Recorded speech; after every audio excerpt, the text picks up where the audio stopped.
Good afternoon.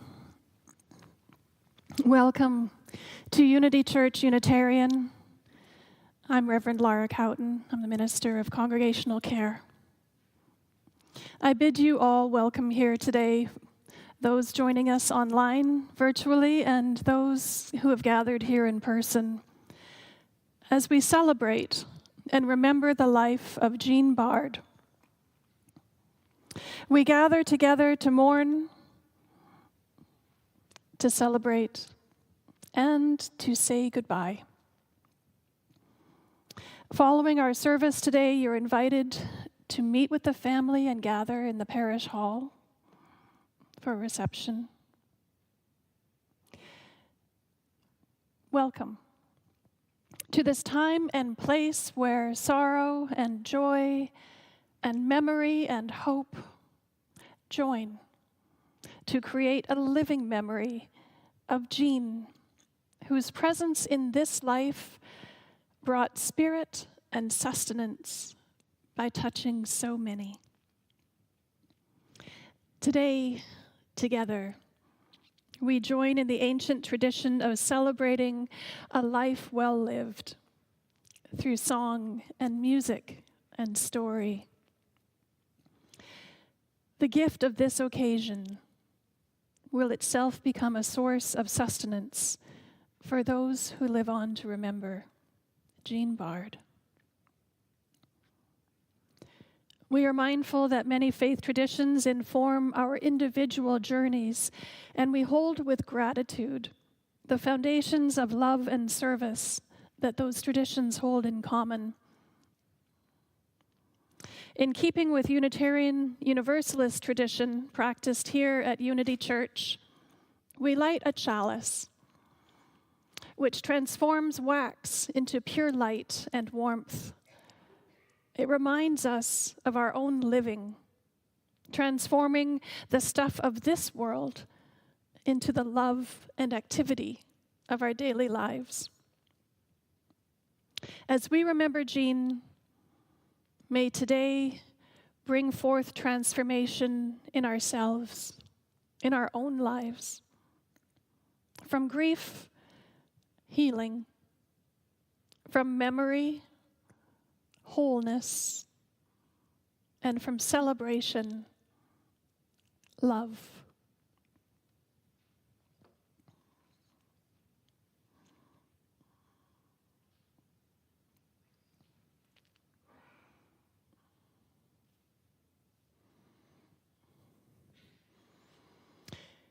In the presence of life, we say no to death. In the presence of death, we say yes to life.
Nunc lento sonitu dicent morieris. These words from John Donne's Meditation 17 translate to now this bell tolling softly for another says to me, thou must die. Donne wrote, all humankind is of one author and is one volume. When one person dies, one chapter is not torn out of the book, but translated into another language. And every chapter must be so translated. Some are translated by age, some by sickness, some by war, some by justice. But the same truth is in every translation. As therefore the bell that rings, a sermon calls, not upon the preacher only, but upon the congregation to come. So this bell calls us all. No one is an island, entire of itself.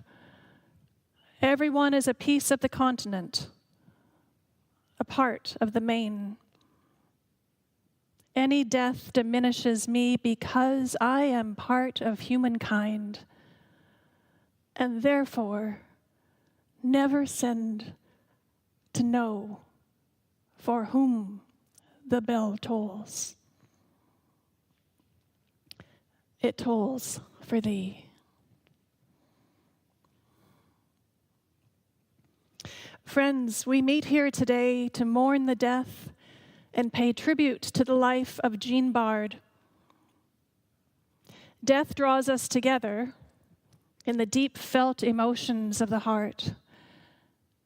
We share our sorrows on this occasion, and there's no reason why we should conceal our sadness and grief. It is the purest and most natural expression of our common humanity. But sadness is not by any means our only emotion at this time.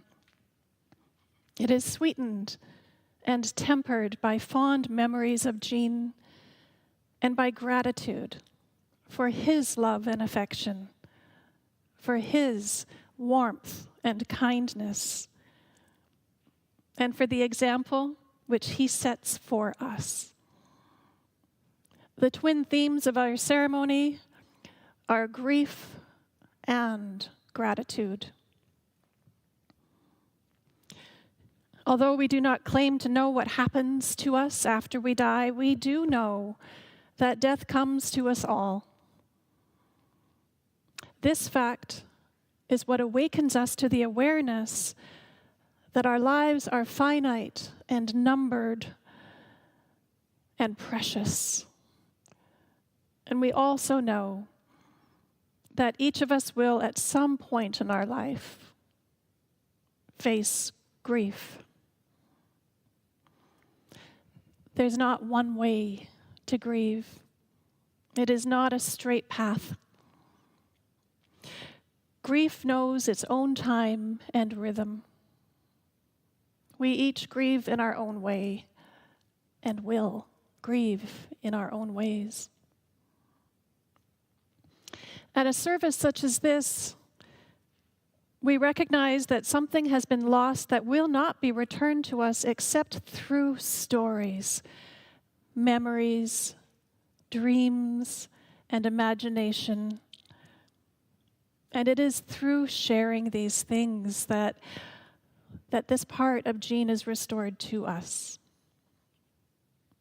We are here together, gathered today to share these memories and these stories and our grief and our celebration. And by this simple act, by this ceremony, we begin the slow work of changing our relationship to Jean. Let us begin together. I invite you to rise in body or in spirit and join in singing with me. Hymn number 108.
Please join me in our responsive reading, number 490.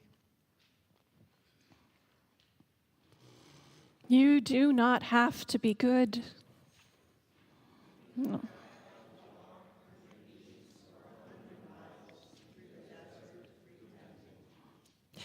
You only have to let the soft animal of your body love what it loves.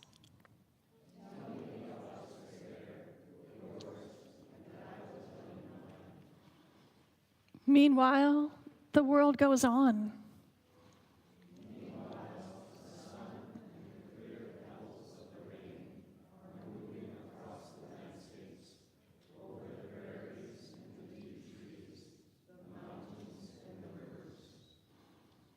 Meanwhile, the wild geese, high in the clean blue air, are heading home again.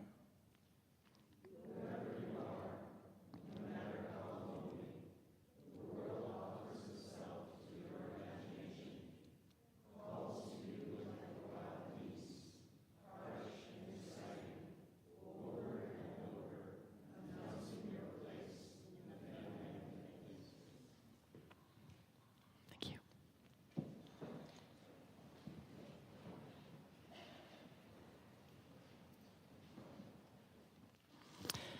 We'll now share a time of silence, as silence can be a balm for the weary and wounded spirit, and a space for memories to emerge. Please join me in silence.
What will be my name this moment or day?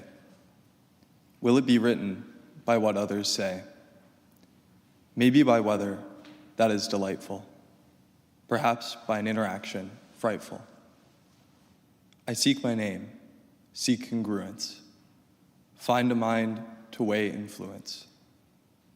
I would hope for a name of high regard, but have found that to be very hard. So maybe my name will be He Tried. He at good times smiled, bad times cried. I will carry on, nevertheless, trying to wisely discern what is best.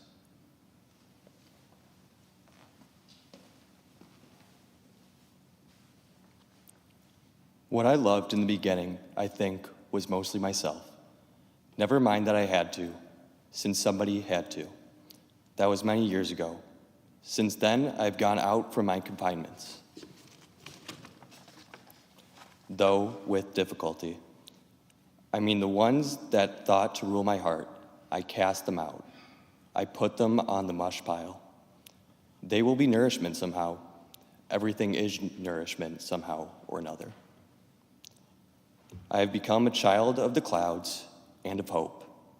I have become the friend of the enemy, whoever that is. I've become older, and cherishing what I have learned, I've become younger. And what do I risk to tell you this, which is all I know? Love yourself, then forget it, then love the world.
Life is like a many-faceted jewel.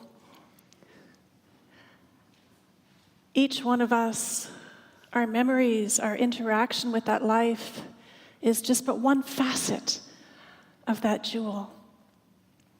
It is our way here at Unity Church to collect as many of these facets as we can to share in these services. Your memories, your voice. And in this way, we come to know Jean from different perspectives.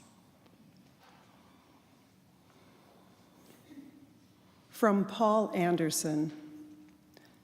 I played racquetball with Jean for several years. My wife and I went to some plays with he and Michelle, and I always enjoyed their company. He was kind, intelligent, talented, humorous, and had great confidence in who he was. He will be missed. From Sue Zemlin. I knew Jean through Michelle Blazer. The first time I met Jean was to ride the St. Paul Bike Classic with them. My bike broke in the car on the way there, and Jean fixed it super fast. So I named him Genius. I must also say that I think of Jean whenever I pass a manwich display at the grocery store. I can't believe I left my phone on. I told everybody else to turn theirs off. Oh my gosh, I'm so sorry.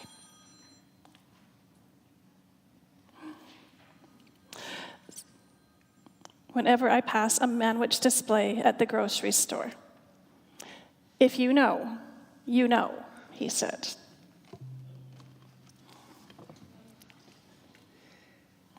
From Marlene and Bob Selstad. Jean and Peggy were special friends and neighbors of ours in Duluth. We remember one night in particular when we walked the 3 blocks to their house during the 1991 blizzard for an evening visit and ended up staying overnight because it would have been unsafe to walk home. They were true comrades. We solved world problems, discussed social, political, and other issues. Everyone should be so lucky to have such true and genuine friends. They will never be forgotten. We still talk about our wonderful times together during the many years we knew them in Duluth, Blacksburg, Virginia, and finally, St. Paul, Minnesota. From Morgan Tamsky. I will always treasure Jean's friendship and predeterminational wisdom, both of which he shared generously with me and whose future absence I will miss deeply. From Ken Style. Jean was always very insightful on whatever topic he pursued, which always made it interesting to listen to him. Jean did not hold back giving you feedback, almost always accompanied by questions. It was never all about him, but neither did he hold back on observations about himself. He was a person of many interests and talents. His pursuit of music, whether performing music, making musical instruments, or listening to his vast collection of recorded music, always classical, which he understood very well. From Tess Rizzardi. I loved playing racquetball with Jean because he was so laid back, and he would always laugh at himself, which made us laugh. I always wanted to be his partner. Miss your smile. From Anna Rushi. I was Jean's host student from McAllister College from 2010 to 2014. I am from Beijing, China, and now live in the Bay Area. Jean was such a wonderful host grandpa while I was at Mac. With him, I made my first trips to American supermarkets. We also went to various concerts in St. Paul and shared meals off campus. Since graduating, we have stayed in touch through email and through Christmas cards. Jean sent me a handmade card a few years ago. It showed me in sunglasses in front of a burning house and said, "Happy birthday to the young woman setting the world ablaze in a good way. May you warm your heart and the hearts of others." Jean has heard the most of anyone about my relationships over the years, much more than my parents. I'm not sure he was able to keep track of all the boys I complained about. I could never tell whether he thought I'd made a good choice or not. He would often lightheartedly mention his own experiences back in the day. Those helped me ponder and reflect so I could figure things out on my own, and I thank him for sharing his wisdom with me. From Monica Bryant. My fond memories of Gene were on the racquetball court. He wasn't the fastest, but his shots made me laugh when he would just nonchalantly put the ball away. I hope I'm still playing when I'm 87. From Max Mutter. I often turn to him for advice on my personal and professional life. We shared several fun trips together to places like Glacier, National Park, and Tucson, and I could always count on him to be there to support my musical performances. He, my mom, and Mark and Brenda Weger would often have gatherings filled with laughter and spirited debate. I affectionately referred to the group as my senior club. I also loved having philosophical talks with Gene. Before I moved away from home, we chatted for several hours over a Manhattan, or several, about the mysteries of life. After lengthy discussion, we found no satisfactory answers. Even so, he had plenty of wisdom to dispense. At one point, I asked him, "Gene, what are your goals for life?" "At my age, I don't think so big picture anymore," he said. "I tend to set small goals for each day and measure success based on that." It still serves as a simple yet impactful reminder to live slowly and deliberately, even if we think we have plenty of life left. From Mark Weger. Gene was my best friend since moving to the Twin Cities some 14 years ago. I give thanks to the Unity's men's group for the opportunity to meet Gene.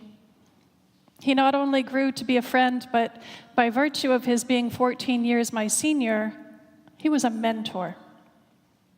I was newly retired, and Gene would share his insights and support as I acclimated to all things retirement. Our friendship expanded to a foursome, including my wife Brenda, first with Peggy and then Michelle. We regularly enjoyed biking, attending drama performances, various jazz, vocal, and classical music venues. However, it was the regular social get-togethers that are most memorable. He was a generous host. It was always an extra special evening if we could land on a topic that would result in Gene's spontaneous belly laugh. Yes, I was a benefactor of his gentle, loving spirit, and I will treasure all the benefits received from our companionship. From Kay Dimmick. I will always remember the beautiful musical instruments Gene made. He was quite the craftsman. His sense of humor was also very quick, intelligent, and, well, funny. From Debbie Cushman. I was so fortunate to share time with Gene in a chalice circle. His wisdom and humor brought much joy to our small but devoted group during the pandemic. I delighted in his enthusiasm for technology. No paper packets for Gene. He always brought his iPad to reference the materials. I also recall the brightest twinkle in his eye whenever he mentioned his special younger friend. Gene exuded gratitude for his life. He will be so very missed. And one of my memories, Jean loved to tell the story about the beginning of our unlikely relationship, about how it started with the offer to bike sometime and led to 12 years of friendship and love. Despite our age difference, we shared enjoyment of many things: music, arts, biking, racquetball, and Netflix movies. Jean would often joke that our only incompatibility regarded my taste in food. Being a foodie was quite foreign to him. Over a Manhattan, we had many in-depth discussions about life, the importance of gratitude, and appreciation of little things. His significance in my life cannot be overstated, and he will be immensely missed.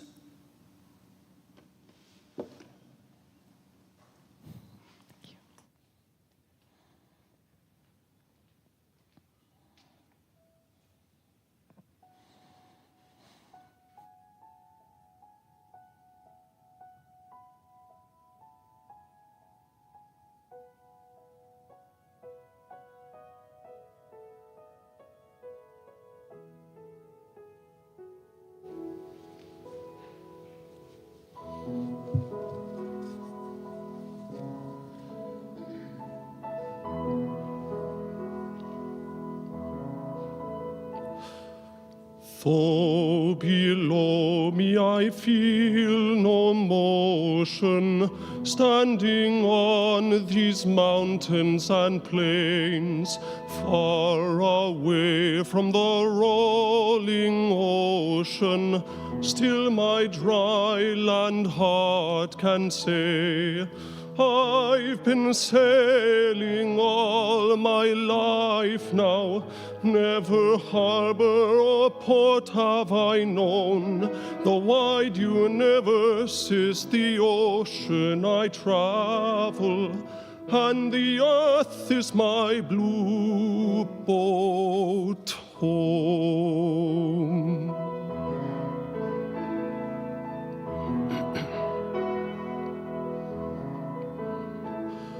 Sun, my sail, and moon, my rudder, as I ply the starry sea, leaning over the edge in wonder, casting questions into the deep, drifting here with my ship's companions, all we kindred pilgrim souls, making our way by the lights of the heavens in a beautiful blue boat home.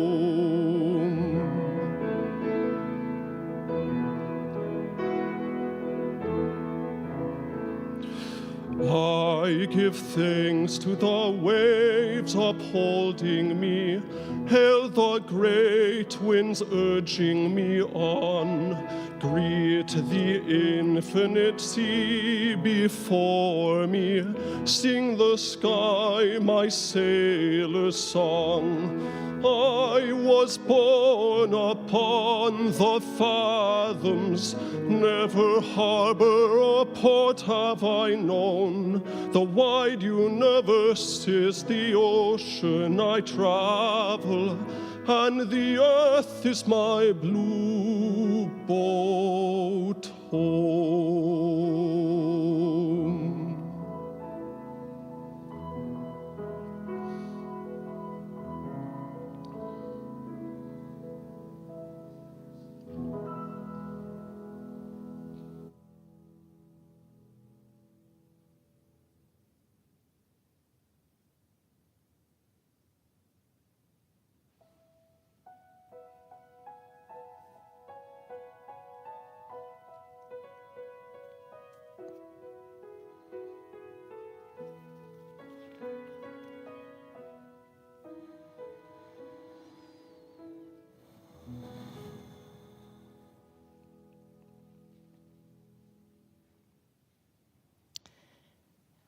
Jean Bard was born on December 29th, 1935, in Hillsboro, Oregon. And he died on October 18th, 2023 in St. Paul, Minnesota, after months of trying to recover from a stroke he'd had in June. He lived 87 very full years of life, and in the end, he left the world on his own terms. From his early formative days growing up in Oregon, and through his many years of studies and his valued service in the Air Force Reserves, Gene was a keen learner and participant in whatever he engaged in. He was the first in his family to go to college. A history teacher had seen Gene's potential and offered him a scholarship. Gene liked to figure out how things worked. He was always reading, always trying new things. He was investigating and philosophizing all the way through life. He studied psychiatry, and then I hear he found psychiatrists to be strange. So then he thought he would do sciences, but chemistry defeated him. So he switched to social work, much to the benefit of countless people. Gene had a passion for woodworking, which resulted in a multitude of carvings, wooden hearts, furniture, musical instrument, like this beautiful clavichord here before us. He even made a special candle holder for this church's annual memorial service that honors members who have died. We will be sure to hold Gene in our memory when lighting those candles in January. When living in Duluth with his family, Gene flooded the rooftop of the garage to create a skating rink. He built a 23-foot sailboat named Sonnet, and then forced his children to learn to sail alongside him. They somewhat fondly remember this, how they would go sailing in all conditions to make good use of the boat. Making good use of things was a character trait, as he was known to be thrifty about things like clothing, because after all, wearing 2 sweaters is more economical than turning on the heat. And there are several comical memories of the kids squeezing into the car on top of some yard sale items they haul back to from the Twin Cities up to Duluth. Gene valued learning and experience over material things. And he made sure that his children had opportunities to learn music and explore any of their interests. He wasn't frugal about his time or his gadgets, and immersed himself into whatever he did. Racquetball, bicycling, made sure he had all the good gear. Even when learning magic tricks, he did a really deep dive, not just parlor tricks, but really understanding and doing magic. He mastered whatever he committed himself to before moving on to the next thing. And there is always a next thing, because Gene loved to figure things out.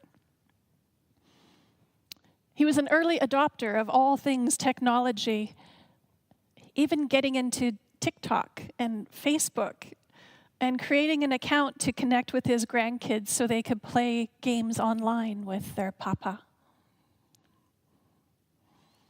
He delighted in the outdoors, and whether he got more enjoyment from feeding the birds in his yard or in devising ways to try to keep the squirrels out of the bird feed is a moot point. Jean was always a naturally curious and innovative person. He loved to drive, and drive fast. He enjoyed motorcycle rides with friends and ham radio and racing his Toyota MR2 and sailing and bicycling, eventually buying an e-bike so as not to be left behind when riding with Michelle up hills.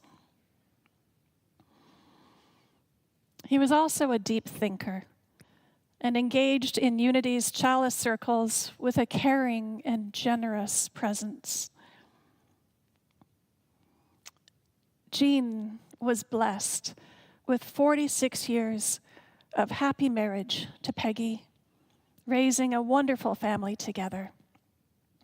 And following Peggy's death, Jean was blessed again by a loving partnership with Michelle, who became part of the family.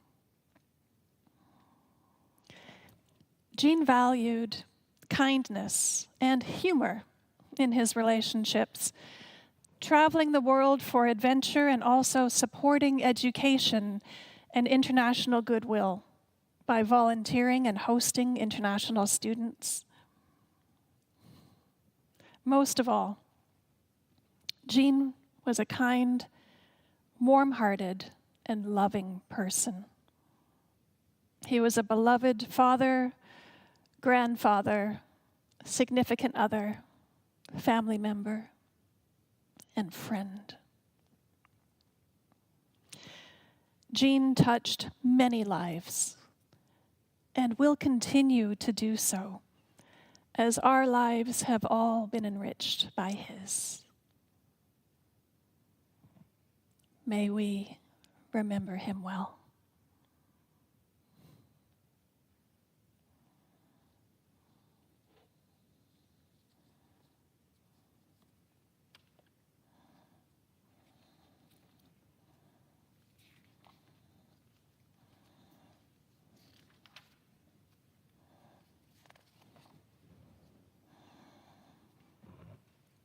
Will you please rise and join me in singing hymn number 6, Just as Long as I Have Breath.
These words from Joan Didion illuminate Jean's own disposition on life and our own charge and remembrance of him. I'm just telling you to live in it. Not to just endure it, not just to suffer it, not just to pass through it, but to live in it, to look at it, to try to get the picture, to live recklessly, to take chances, to make your own work and take pride in it, to seize the moment. And if you should ask me why you should bother to do that, I could tell you that the grave's a fine and private place, but none, I think, do there embrace. Nor do they sing there or write, or see the tidal bore in the Amazon, or touch their children. And that's what there is to do. And get at it while you can. And good luck at it. This we know. All life is a gift. Jean Bard's life was a gift. His love of learning, life, and adventure inspired this love in others. And Jean's unique expression of those gifts will be missed. And you can honor his memory best by your own expression of his rich legacy. In the days ahead, in his honor, give gratitude for the time left in your own life. Life is a gift worth living.